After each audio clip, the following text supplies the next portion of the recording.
So I'm Zach Coble, head of digital scholarship services at New York University Libraries, and I will be talking about NYU's instance of domain of one's own. So NYU is a vibrant, growing university with New York City as its campus. This is a view outside, looking from the library. So we're situated in Greenwich Village, so we have the city as our campus, and NYU is increasingly becoming Greenwich Village, which is a totally separate talk. But there are lots of services across the university that do lots of different things in the technology space. A lot of them are based in the libraries and IT, but providing access to server space to create websites has been a persistently tricky problem.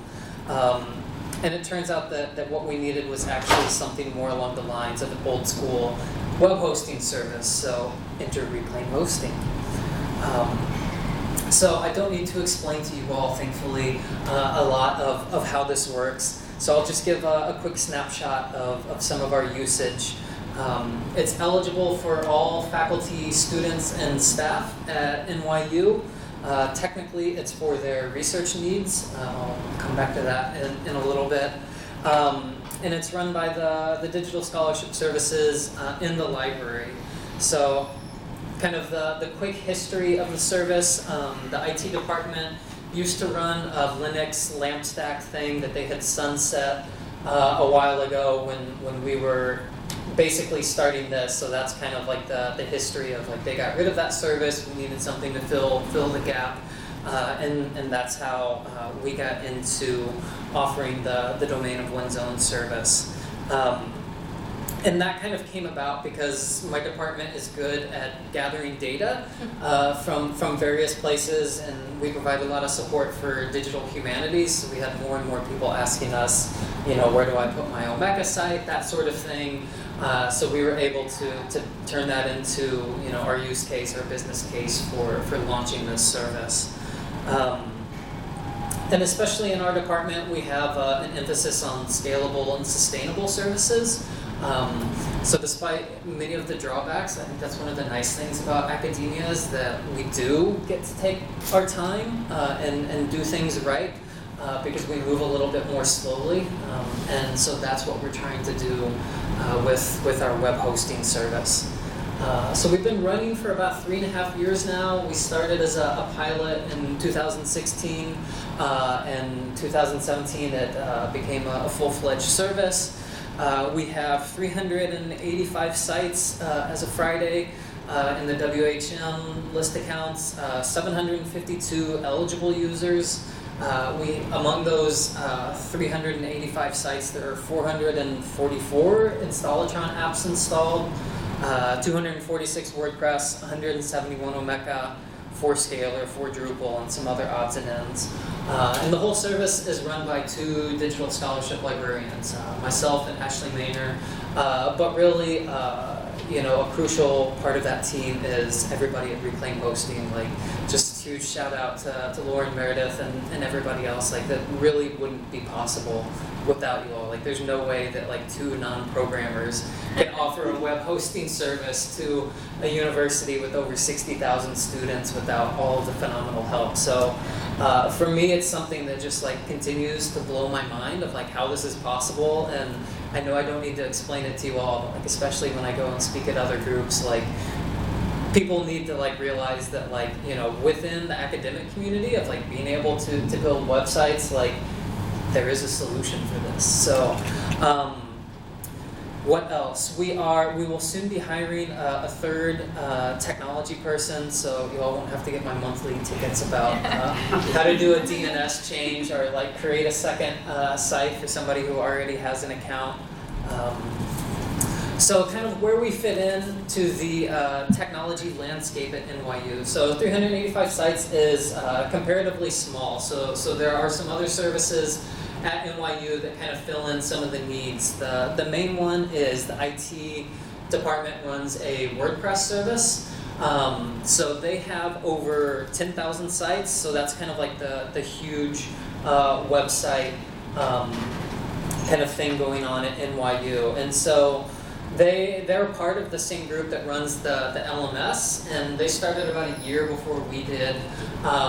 So, they kind of like came out of conversations. We use Sakai, so kind of that, those conversations about people wanting to do course blogging, have a site for their class that's not in the LMS.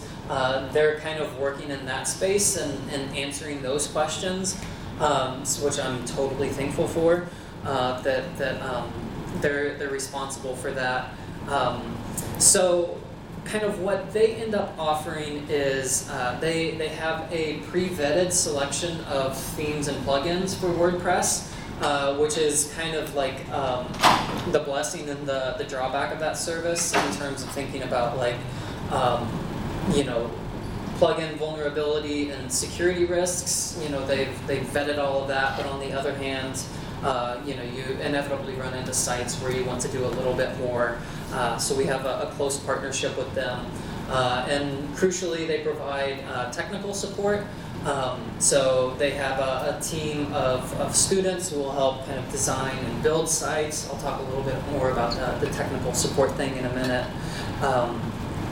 So that's kind of like some of the major kind of like digital publishing things going on campus. We also have like a Google Sites, which was like the first generation from a long time ago that people don't really use anymore. Box, Google Drive, a lot of different repository services run out of the library for spatial data, institutional repository, that kind of thing. So I'll touch on some of like the service specifics for how we have configured our Reclaim instance. So as I mentioned, everybody in the NYU community is eligible for a site. So all faculty, students, staff, anybody who wants one can have one. We vet users ahead of time to make sure that they're not doing anything inappropriate, that they're on the right service. So, again, coming back to that, like, do you need technical support? Or do you want to create a website or a WordPress site, in which case we would refer them to our WordPress service. Or if they need, something like a department page, like is there like official thing, like then you have to go to the university CMS, like that's a hard no for us. We don't get into that. So we vet users beforehand, and we don't police sites after they've been set up. It's just too much work to go in and make sure that people are doing whatever. So that's why it's crucial for us to have that conversation beforehand. And so another part of that conversation is alerting them that we don't provide technical support. So I think this is one of the kind of experimental things that we tried out when we were still in the pilot phase. Again, basically just because it was me offering the service at the time. But when we have that initial consultation over email in person, we tell everybody that we will help provide basic support, resolving outages, resetting passwords. But if you're doing customizations to your site, if you're editing CSS, PHP, and you have an error, we're not going to help you fix that. And it's been surprisingly successful. People seem to understand that. I think it's made a huge difference of just making that clear from the very beginning. This is something that we don't do. We have the advantage of, we position ourselves as kind of an intermediate service, whereas if you're a beginner or new to creating websites, we'll refer you to the WordPress service. Just because it's a little bit more user-friendly, they have the technical support. If you've created a website before, you're more familiar with it, if we give you access to the cPanel and you know what to do, then our web hosting service is the right place for you. It's a terrible metaphor, and I've stopped using it, but basically, we give you the keys and assume that you know how to drive.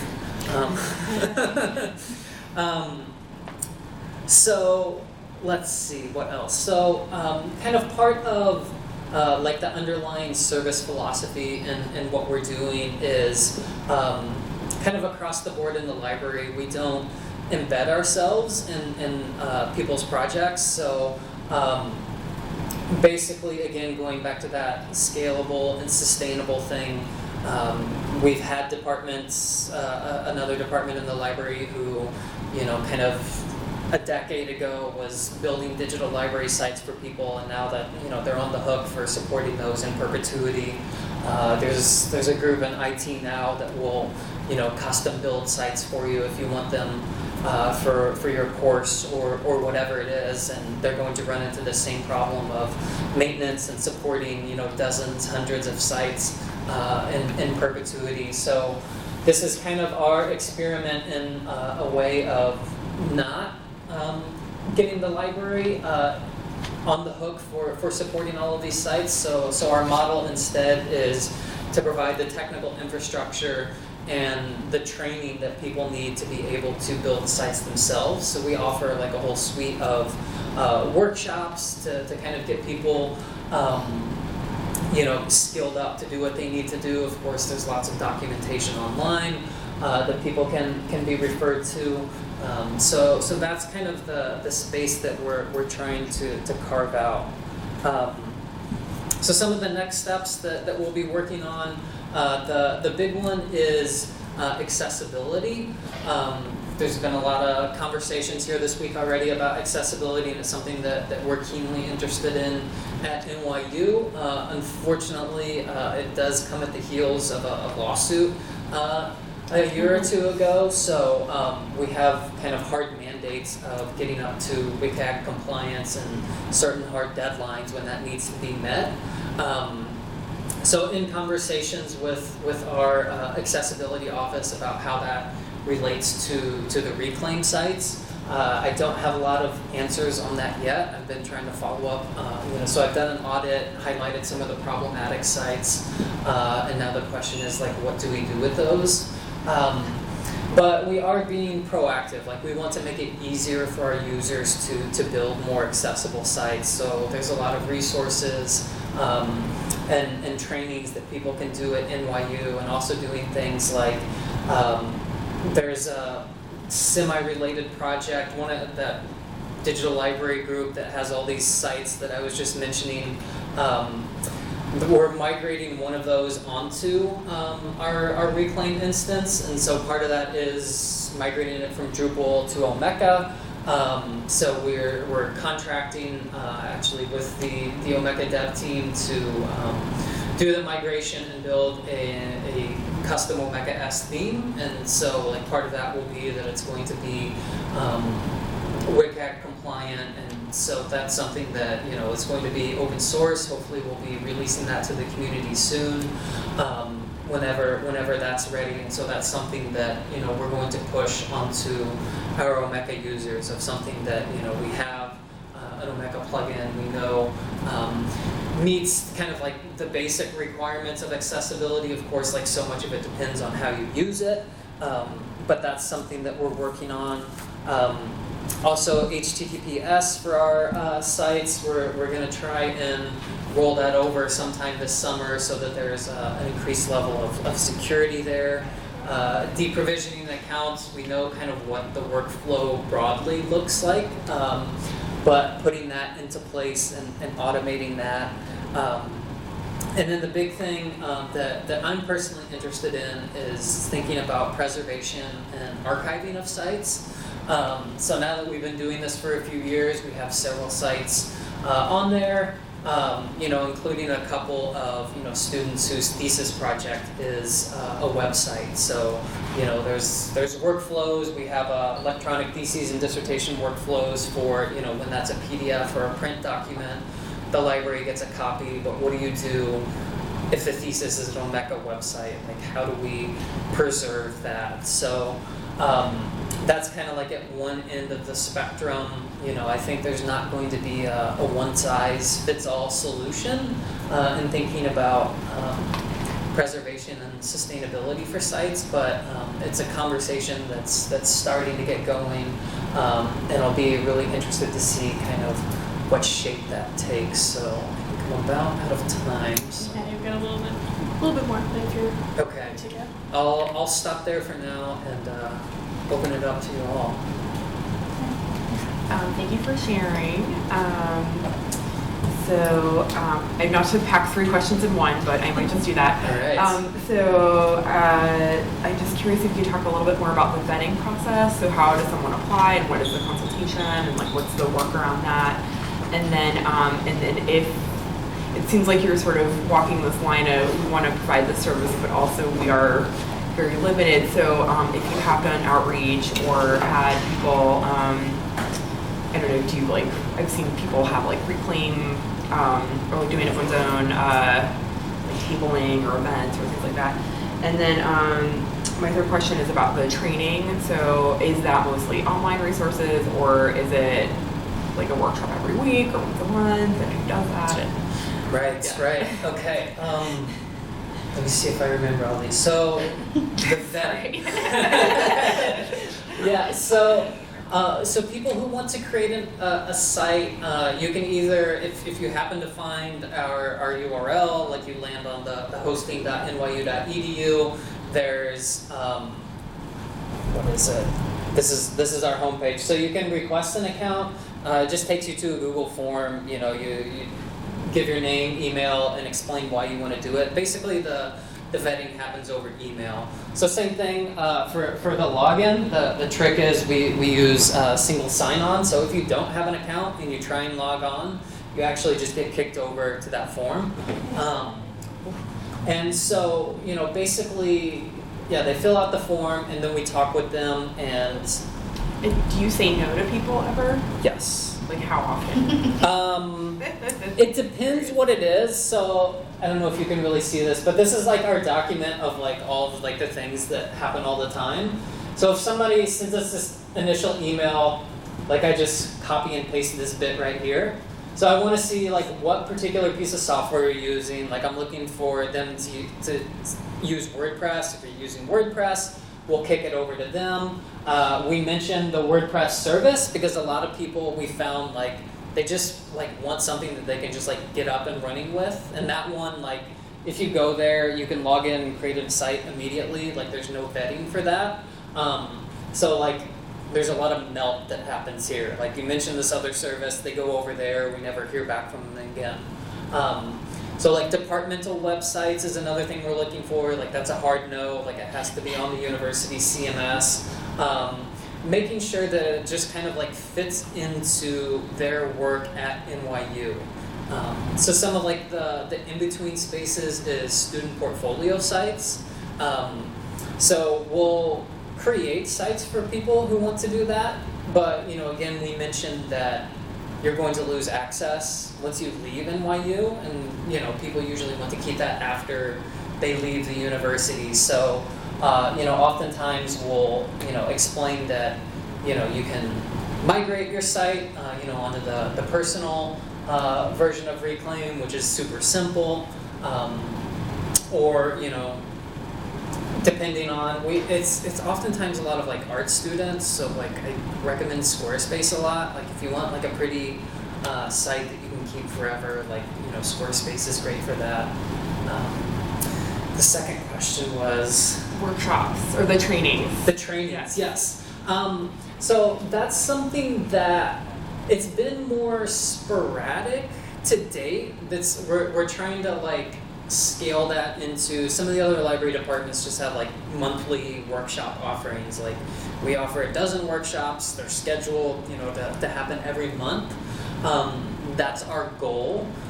Some of the ones that we've done to date, we partner with some of our educational technologists, and I do a regular one with a colleague where like help them decide what the right tool is. So kind of walking through WordPress, Omeka, Scalar, talking about some of that. Ashley does a similar workshop on like what's the app for that.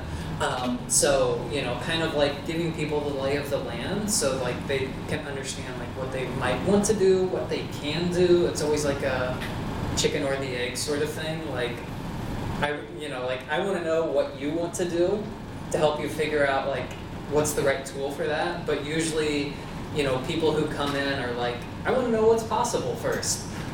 So like trying to answer some of those questions. And the third question was just outreach. Outreach, yes. Not to monopolize the. Yeah. So we've done a limited amount of outreach. It's something we've been kind of like slow about, again, because our staffing is more limited. We don't want like the whole thing to just totally blow up. A lot of what we've been doing is what I would call in-reach. So talking to the other library departments and groups in IT and letting the other service providers around the university know that we exist, what the service is, and how it fits into that ecosystem. Because everybody, all these different groups around the university, they all have relationships with, faculty and students and work with them in different ways. So it's important that like those people know that we exist. So, when they're out there having those conversations, when it comes up that like, oh, this is actually what you need, like they know that they can, have that handoff and be able to make the right referral. So we do a little bit of outreach at kind of just like various like campus events of things. We always, like at the beginning of the semester, get invited to, come talk to our new faculty in this school and the new graduate students at this school. So it will be part of it. But we haven't ramped that up a whole lot yet. All right, well, thank you guys. Thank you, Zach. All right.